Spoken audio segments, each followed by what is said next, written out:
2024 की दौड़ फेबुलस 4 में अब बात करते हैं राजस्थान की राजनीति के ऐसे किरदार की जिसकी तेजी से बढ़ती चमक ने सबका ध्यान अपनी ओर खींचा है। महज 26 साल के युवा प्रत्याशी की चर्चा न सिर्फ राजस्थान बल्कि देश भर में हो रही है। पाकिस्तान की सीमा से सटी देश की दूसरी सबसे बड़ी लोकसभा सीट से इस युवा ने निर्दलीय ताल ठोक कर न सिर्फ मुकाबले को त्रिकोणीय बना दिया बल्कि जमीन से लेकर आसमान तक किए गए उनके प्रचार और उसमें उमड़े जन सैलाब ने सियासत के बड़े बड़े सूरमाओं को हैरान कर दिया। ये किरदार हैं धोरों की धरती का एक रणबांकुरा रविंद्र सिंह भाटी।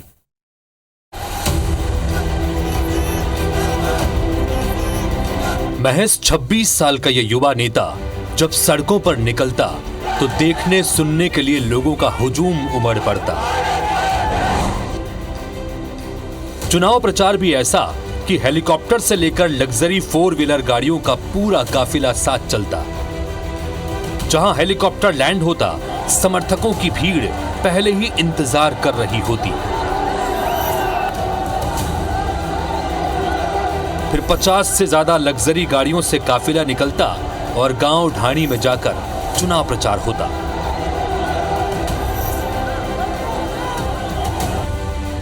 ये हैं रविंद्र सिंह भाटी।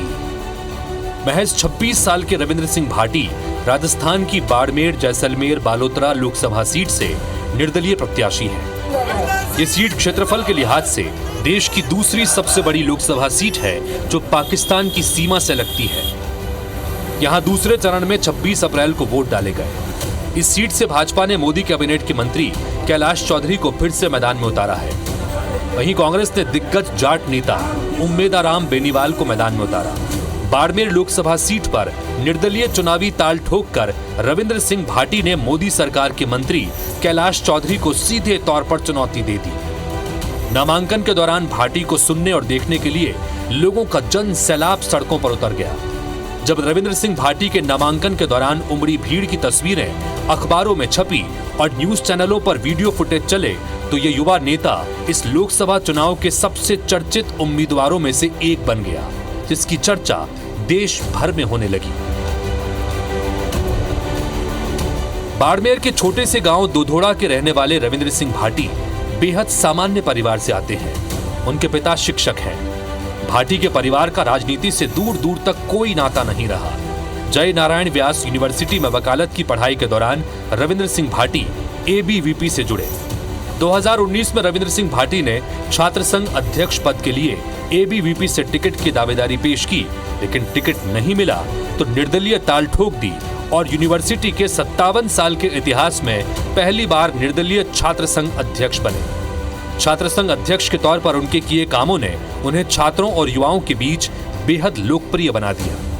इसके बाद 2022 में रविंद्र सिंह भाटी राज्य की राजनीति में उतरे, बीजेपी ज्वाइन की और 2023 के विधानसभा चुनाव में शिव सीट से टिकट की मांग की, लेकिन बीजेपी ने टिकट नहीं दिया तो इससे नाराज भाटी ने बीजेपी से बगावत कर शिव विधानसभा से निर्दलीय चुनाव लड़ने का ऐलान कर दिया और कई दिग्गजों को पटखनी देते हुए विधानसभा चुनाव जीत गए। और अब 6 महीने भी नहीं बीते कि 2024 में भाटी लोकसभा चुनाव में भाजपा और कांग्रेस के लिए चुनौती बन गए हैं। हमेशा मारवाड़ी भाषा में संवाद करने वाले भाटी अपनी बातों से हर वर्ग के लोगों को प्रभावित कर लेते हैं। आप रो छोटो भाई, आप रो टाबर चुनाव लड़ने वास्ते आगे आयो और आप ये लाखों की संख्या में ना आयो ये जन सैलाब तय कर दियो है कि आने वाली 26 तारीख रा बाड़मेर, जैसलमेर और बालोतरा री जनता एक नयो इतिहास लिखने वाली है।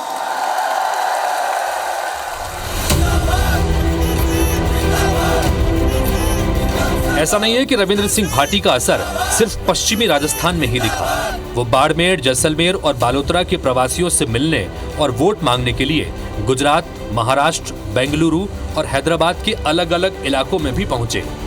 भाटी जहां भी गए उन्हें अच्छा जन समर्थन मिला। अन्य राज्यों में रविंद्र सिंह भाटी की सभाओं में उमड़ते प्रवासियों को देखकर राजनीति के बड़े बड़े सूरमा भी हैरान हैं।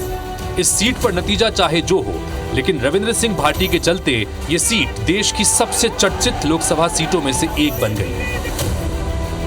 हितेश व्यास, IBC 24।